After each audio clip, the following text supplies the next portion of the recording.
Kahit na anong buhok mo. Oo, since ano talaga to.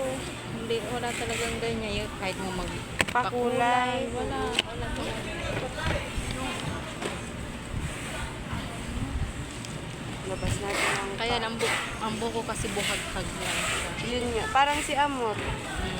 Buhagag din buhok mo na. Kasi siguro sabi ko, kung magpa-parlor ako, magpa-reban, ay sos, ang haba nito.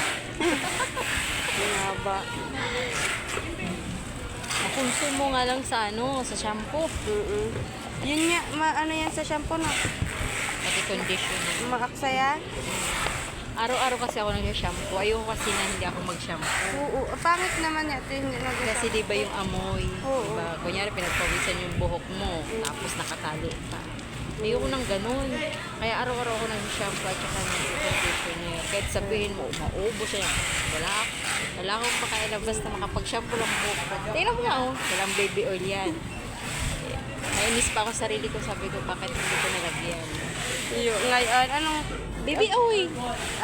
baby oil yung ano? Ano ba yan? Yung nabibili din? Oil, oo. Yung ano nga to? Kasi nga, nagtatayo ng mga buhok ko. Akin man din yung oil din.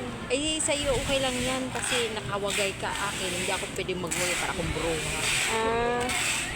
Si Tian man din. Katakot ka sa electric fan, maya-maya, di mo alam, ano na sa dito, kadikit na ba? Ayoko kasi nang nakawagay. Makaramdaman ko, init na init ako sa sarili. Hindi ka talaga tisanay sa ano, no? Hindi. Pero nung dalaga ako, yun, nakakapagwagay ako.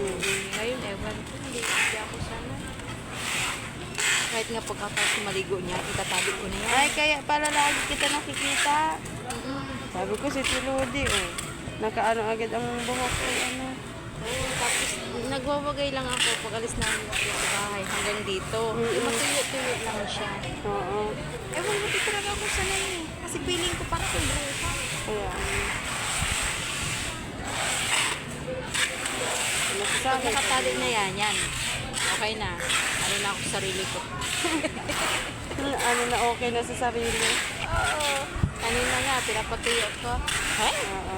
nagpo-post ako. Hindi ko malaman yung pati buko nakaparasok na dito sa ko. Kasi nakahanginan siya eh.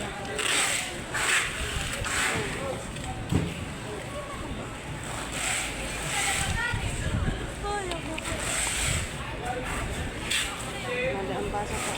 Hindi ka siya. Mali lang. Absent si ano yung dito Ito nga, absent eh. Na, Si Juan. mamaya na baka Ilang. Ba, ganda ng bubble wrap ko diba? Hating-hati yan, pero may lagpas.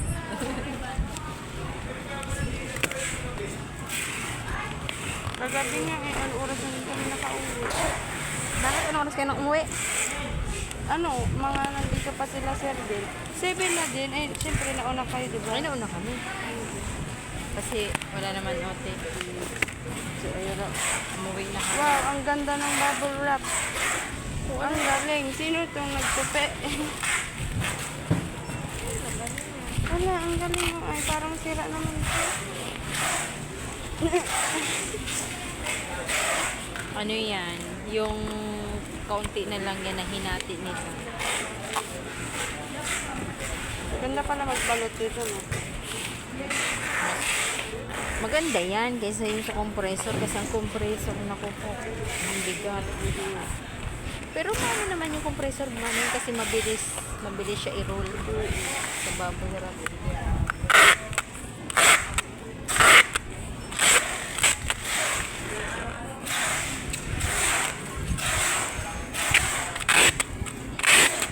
Nasa na yung pizzeria? Nag-ano na yun Si Arlo, Nagbawas na. iihi daw siya. Sabi ko ako nga, kanina pa ako naghihintay sa CR na iihi. Hindi mawala-wala yung tao. Pagkakainom kasi ako ng malamig na tubig. Asahan mo, iihi ako na. Yan yung chocolate. Hindi kasi ako sanay ng Ay, pag malamig. Ay, paano pag bawa yung pero gusto mo din mag-inom, hindi naman. Wala lang, yung ordinary yung tubig lang. Hindi, mas okay yung gusto ko yung ordinary yung tubig. Pero pag nakainom talaga ng malamig, kasi minsan nakakakuha ako doon. Oy, Mamaya-maya. iihi ako. Oh, dyan Steria. Ito lang damit na pinag-iiwan. Ano? Hindi ko lang dapat yung pinag-iiwan. Tapos hindi ko makabukas ang ganito. Kita yung kele-kele. Kita yung ligi-ligi. Okay lang yan, te. Pag blazer ka, te. Ako Yun, nga, oh. may bit-bit akong blazer ko sakali maka... Nauna na yung blazer, pero yung susuotin ko wala pa.